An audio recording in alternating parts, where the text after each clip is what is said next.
Pinagbabantaan mo ba ako? At sa palagay mo naman, matatakot ako? Hindi kita tinatakot. Kaya humanda ka dahil hindi mo kilala kung sinong binangga mo.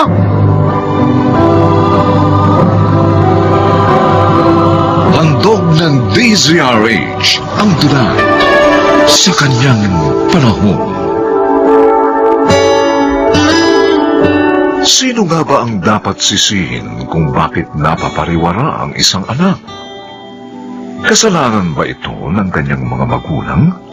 Mga kaibigan, narito't ating pakinggan ang naging karanasan ni Jimbo sa ating dulang sa kanyang panahon.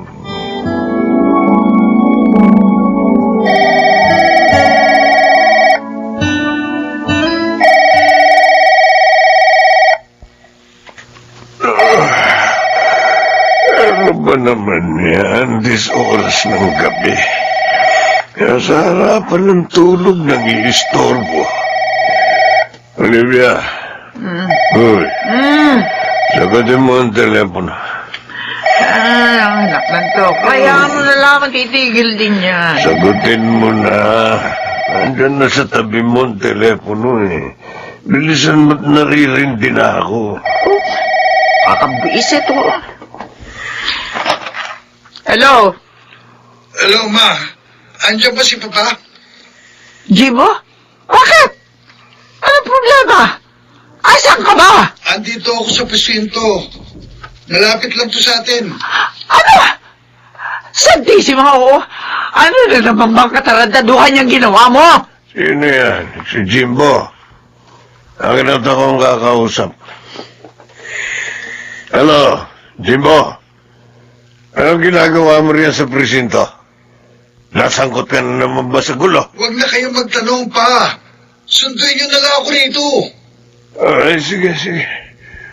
Hintayin mo ako. Pupunta ako dyan ngayon din. Bukas mo na lamang siya sunduin. Hindi pwede. Baka mapagtripan pa siya ron. Hayaan mo kasi makulong kahit isang araw lang. Baka sakaling madala. Ayoko. Hindi ko siya maaaring pabayaan. Kaya lumalaki ang ulo ng anak mo dahil lagi mo kinukonsinte. Habang tumatagal, lalo siya nagiging barumbado. At yan ay kasalanan mo, Arcadio. Ayan ka na naman eh. Naririndi na ako sa paulit-ulit mong litanya. Lagi na lang ako sinisisi mo. Mahal ko ang kaisa-isa nating anak, kaya hindi ko siya magagawang tikisin. Kung talagang mahal mong anak natin, didisiplinahin mo siya. Kung sa bagay, ano nga ba siya makikinig sa'yo? Katulad mo rin siyang matigas ang ulo. Sa'yo kasi nagmanay. Nagsalita ang magaling na ina. Bakit? Ano pa ang ginawa mo para tumino siya? Hindi ako nagkulang ng pangaral sa kanya. Hoy, nakinig ba siya sa'yo? Hindi na naman, di ba? Paano nga pinamihasa mo?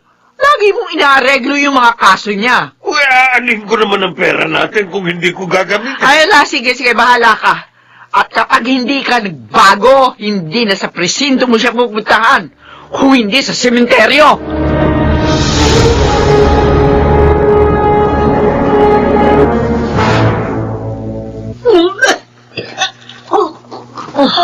Hoy! Ano nangyayari sa'yo? Wala pong alman ito, ma'am. Baka may nakain lang ako. Kung ano dyan. Papatin mo ako sa ring. Ano ba talaga nangyayari sa'yo? Buntis ka ba? Malakas ang kutob ko. Kaya huwag kang magkakaila.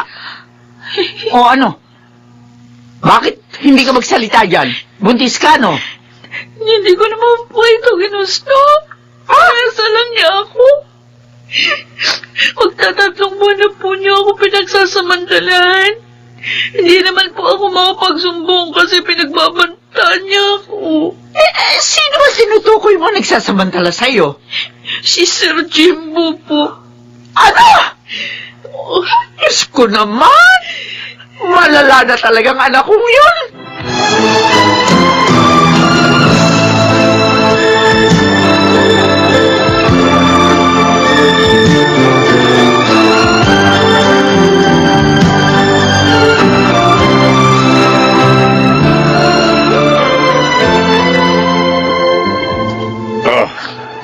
Ito ang tseke. 100,000 yan. Malaking halaga na yan. Umalis ka na rito sa lalong madaling panahon. Saan po naman ako pupunta? O bakit ako ang tatanungin mo? Bahala ka na kung saan impyerno mo gusto pumunta. Wala na akong pakialam. Pero sir, naglayas na po ako sa amin eh. Oh. Hindi na po ako pwedeng bumalik doon. Aba, Lalo na po sa kalagayan ko ngayon. hindi ko na problema yon. Basta sa ayaw at sa gusto mo, aalis ka sa pamamahay na ito.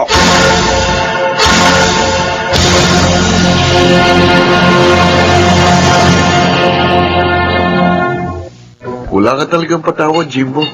Pati kasambahay niyo, pinatos mo. Kahit kasambahay lang yon, masarap sa kama yun. Yun nga lang, nabuntis, kaya pinalaya si Papa. Hindi ka ba nakukonsensya? Anak mo pa rin yun. At apo ng mga magulang mo. Ano ba bago? Dalawa na kaya ang anak ko sa labas, pero hindi ko naman sila inargapyado. Dahil malaki ang ibinayad sa kanila ni Papa. Jimbo, ito tatandaan mo. Hindi lahat ng bagay mabibili ng pera. E di tignan natin. May nakita nga akong bagong prospect. Ayun oh. May ilang babae doon sa kabilang mesa. At type ko yung nakapula. Ang ganda. At ang puti. Oo nga, no? At ang gaganda rin ng mga kasama niya. Kaya, puntahan natin. Panibagong putahe ito. Huwag na.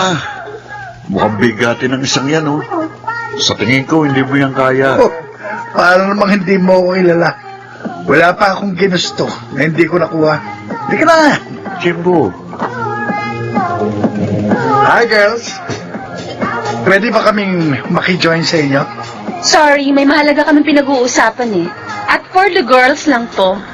Mas maganda kung hahaluan nyo rin ng mga boys para mas masaya. And I guarantee you, mag-i-enjoy kayo sa amin. Hindi ka ba marunong umintindi? Ang sabi ko, for the girls lang, kaya bawal ang lalaki. Hindi namin kailangan ng mga sungot. Suplada ka. Hindi ko gusto ang tabas ng tila mo. Dahan-dahan ka ng pagsasalita. At bakit? Dahil hindi mo kilala, binabastos Jimbo, mo. halika na. Ayoko nang masangkot ulit sa gulo dahil sa'yo. Kaya umuwi na tayo. Halika na, ha?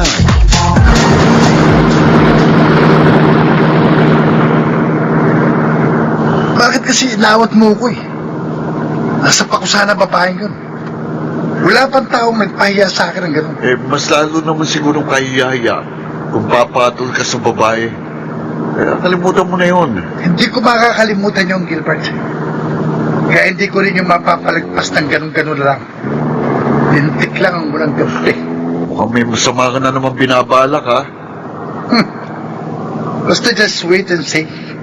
Tingnan ko lang kung makapagsuplada pa ang babaeng yun sa gagawin ko.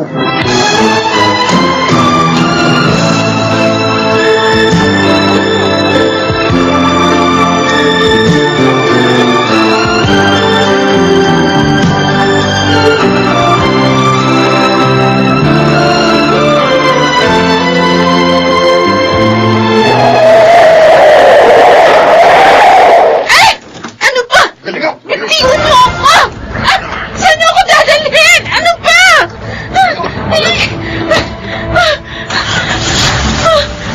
Walang iya ka! Ano ibig sabihin nito? Diba sabi ko naman sa'yo, kilalanin mong papastusin mo. Kaya humanda ka. Tingnan ko lang kung hanggang saan ang kasupladaan mo.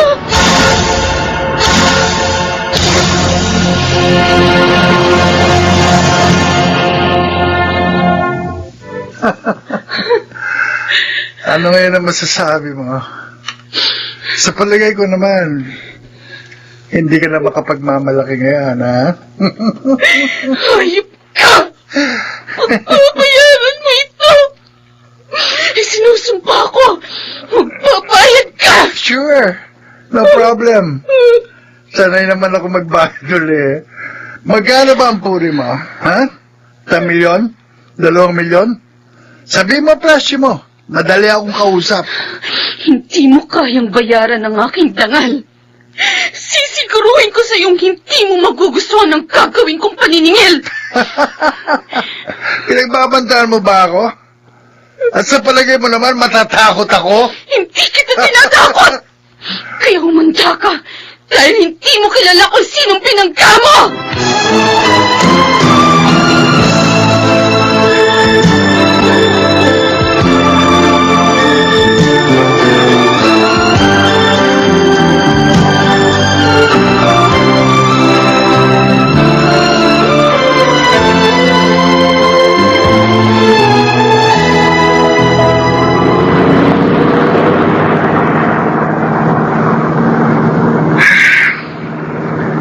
linggo nang nakalipas. Pero hindi pa rin mawala sa isip kong pahingan. Sa bagay, meron siyang dating at mukhang big time. Pero bakit naman ako matatakot sa kanya? May binabalak siyang masama. Di sana, ginawa na niya. Magtatatlong linggo na kaya. Kaya wala akong dapat ikabahala. Biglang kuminto sa daraanan ko. May mga bumabang lalaki at may hawak sila mahaba. O no, tintukan nila ako. Wag!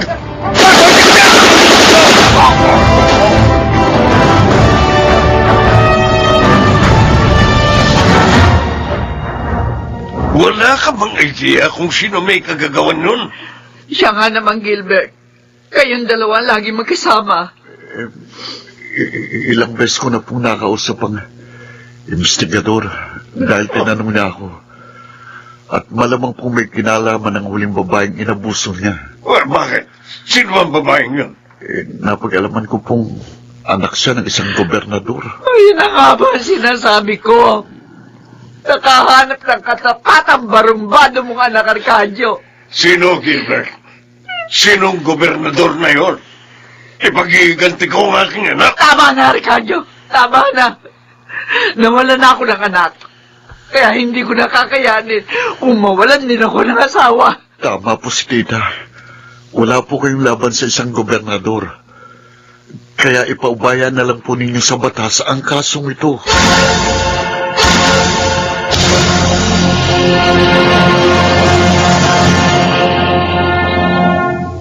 Ituro sa bata ang daang dapat niyang lakaran at hanggang sa paglaki di niya ito malilimutan.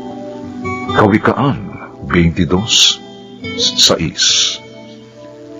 Bilang mga magulang, dapat nating disiplinahin ang ating mga anak upang huwag silang mapariwara at maging maayos ang kanilang buhay sa kanyang panahon.